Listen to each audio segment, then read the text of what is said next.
ప్రభు అయిన యేసుక్రీస్తు నామమున మీ అందరికీ నా యొక్క వందనములు.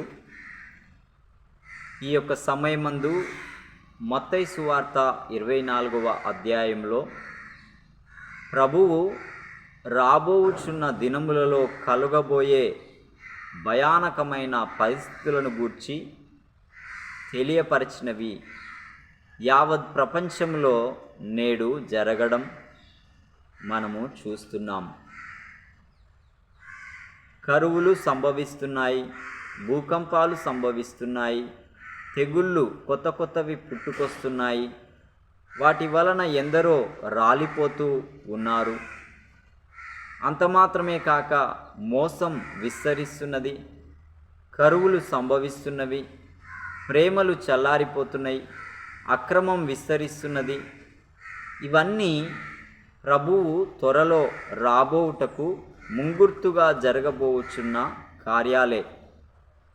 ఈ సమయంలో నీకిచ్చిన ఆ రక్షణ గట్టిగా పట్టుకొని అంతం వరకు నమ్మకంగా నీవు నిలవబడితేనే దేవుని ఎదుట యోగ్యమైన పాత్రవుగా ఎంచబడుతావు. ఈలోపు అనేకుల రక్షణ కొరకు, మారు మనస్సు కొరకు, పాప క్షమాపణ కొరకు, సంఘ క్షేమాభివృద్ధి కొరకు, నీ యొక్క స్వకీయ దురాశల నుండి ఈడవబడకుండా, శోధనలో పడిపోకుండా నీ నిమిత్తము నీవు దేవుని కృపాసనం యొద్దకు వెళ్ళి ప్రార్థించుటకు ఇది దేవుడు నీకు ఇస్తున్న అవకాశం.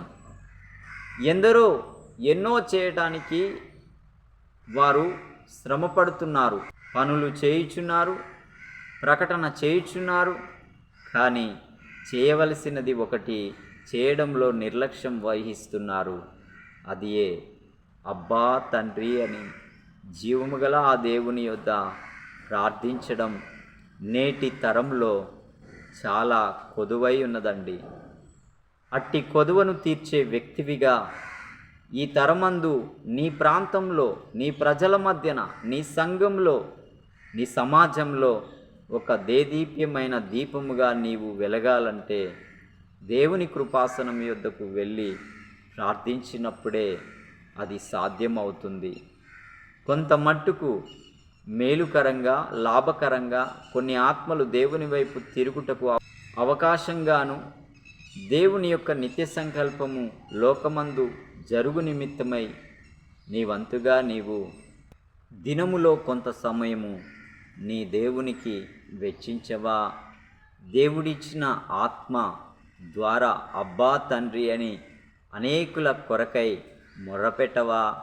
నీ రక్షణ స్థిరంగా నిలవబడు నిమిత్తమై నీ మట్టుకు నీవు పరిశుద్ధతను కాపాడుకుంటూ కొనసాగాలి అంటే అది నీ వల్ల కాదు. అది దేవుని దయ వలన, దేవుని సహాయం వలన మాత్రమే అవుతుంది. కాబట్టి ఆయన పాదాల యొద్దకి వెళ్ళు.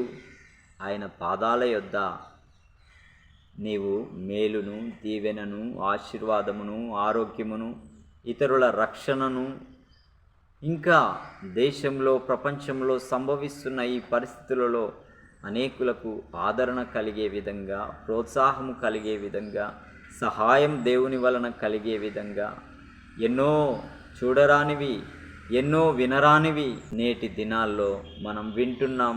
మన కన్నులకు కనబడుతూ ఉన్నవి. అవి గుండెలు పగిలేలా రోధించే పరిస్థితులే తప్ప ఆనందించే పరిస్థితులు నేడు లోకంలో ఎక్కడా కనబడట్లేవు.